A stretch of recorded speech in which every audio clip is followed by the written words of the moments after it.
Bismillahirrahmanirrahim. Assalamualaikum warahmatullahi wabarakatuh. Saya Mila Kamila dengan NPM 23218690452190. Saya merupakan mahasiswa PPG Prajabatan Gelombang 2 tahun 2023, Universitas Siliwangi, program studi matematika. Pada kesempatan kali ini, saya akan memaparkan mengenai tugas pertama dari topik 1 mulai dari diri pada mata kuliah Filosofi Pendidikan Indonesia, yaitu mengenai refleksi pengalaman selama bersekolah. Pada tugas kali ini terdapat 5 pertanyaan yang menjadi pokok bahasan. Yang pertama, untuk pertanyaan pertama yaitu mengenai pengalaman apa yang membuat Anda menjadi rindu bersekolah, atau pengalaman apa yang membuat Anda kehilangan motivasi untuk bersekolah. Nah, instruksinya kita harus memilih salah satu dari dua opsi tersebut. Nah, saya pribadi, saya memilih untuk menceritakan pengalaman yang membuat saya rindu untuk bersekolah kembali. Pengalaman tersebut yaitu pengalaman saat saya belajar matematika, baik itu selama di kelas maupun di luar kelas saat menempuh pendidikan SMA. Saat belajar matematika di kelas, saya senang saat saya termasuk orang-orang yang dapat menyelesaikan tugas atau pekerjaan yang diberikan oleh guru dengan cepat, sehingga kemudian guru tersebut akan mengarahkan peserta didik lain yang belum dapat memahami atau menyelesaikan soal tersebut untuk bertanya dan juga berdiskusi dengan saya. Hal itu membuat saya senang karena diberikan kesempatan untuk berbagi pemahaman dengan teman-teman yang lain. Selain itu, saya juga belajar matematika secara rutin di luar kelas, yaitu di suatu ekstrakurikuler yang bernama Matematika Club, setiap 3-4 hari dalam seminggu setelah pulang sekolah. Pembelajaran yang dilakukan di Math Club ini tidak sama dengan pembelajaran yang dilakukan di kelas, karena kegiatan pembelajarannya lebih fokus untuk mengasah dan menggali kemampuan untuk menyelesaikan soal-soal olimpiade sebagai latihan rutin. Kedua hal tersebutlah yang membuat saya rindu akan suasana bersekolah. Kemudian untuk pertanyaan yang kedua adalah peristiwa apa yang membuat Anda merasa berkembang dan belajar sebagai seorang pembelajar? Nah, peristiwa yang membuat saya merasa berkembang dan belajar adalah peristiwa ketika saya berhasil masuk ke peringkat 3 besar di kelas pada saat kelas 11 setelah di semester sebelumnya, yaitu pada kelas 10 semester 2, saya mendapatkan nilai yang kurang baik dan juga bahkan tidak masuk ke dalam peringkat 10 besar pada saat itu. Saat itu saya cukup merasa sedih dan terpuruk karena hal itu memang pertama kali saya alami. Akan tetapi hal itu tidak membuat saya terus berlarut. Sebaliknya, hal itu menjadi hal itu saya jadikan motivasi untuk terus berkembang dan belajar lebih giat lagi, untuk mendapatkan hasil yang lebih baik di kemudian hari.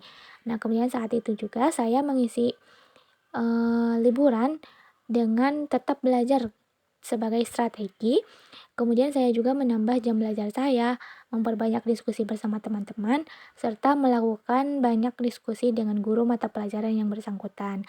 Kemudian hal itu secara tidak sadar membuat saya jauh lebih berkembang daripada sebelumnya.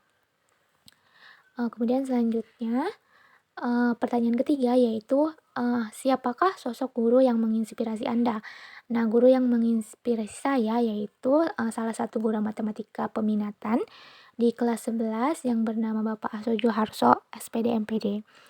Kemudian pertanyaan selanjutnya yaitu, apa pengalaman yang berkesan bersama guru tersebut?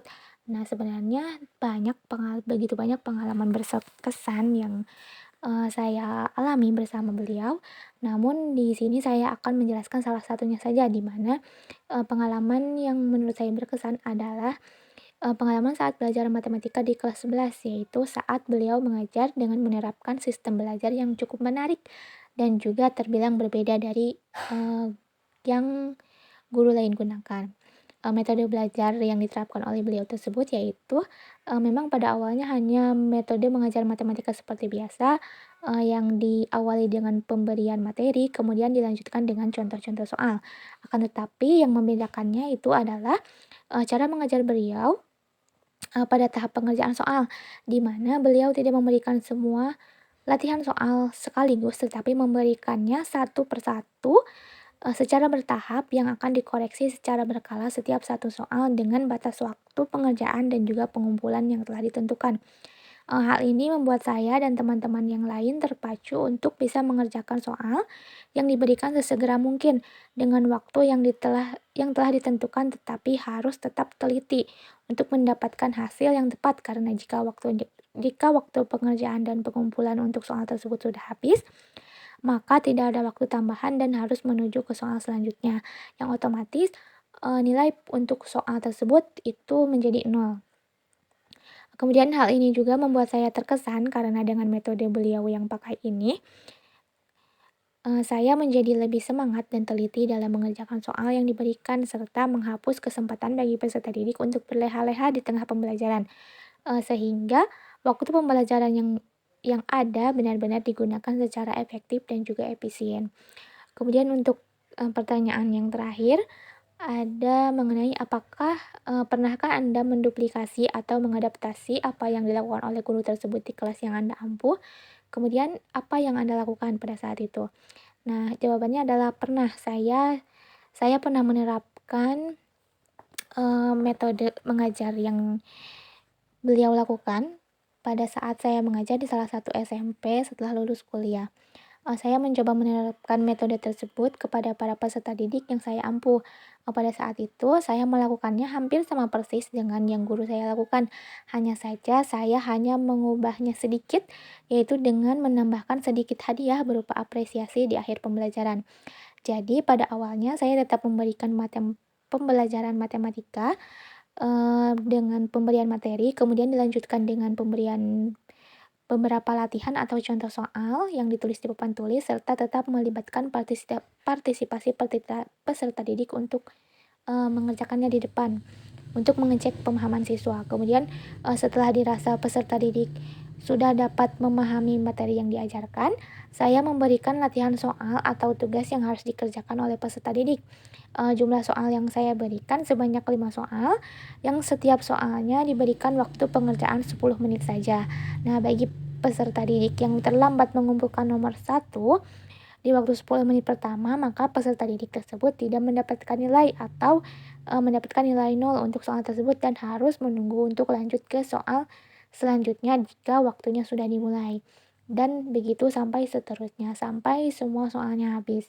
Kemudian adapun peserta didik yang berhak untuk mendapatkan reward atau hadiah sebagai bentuk apresiasi adalah peserta didik yang memperoleh nilai tertinggi dan dengan perolehan waktu pengumpulan yang tercepat. Sekian yang dapat saya paparkan. Terima kasih. Wassalamualaikum warahmatullahi wabarakatuh.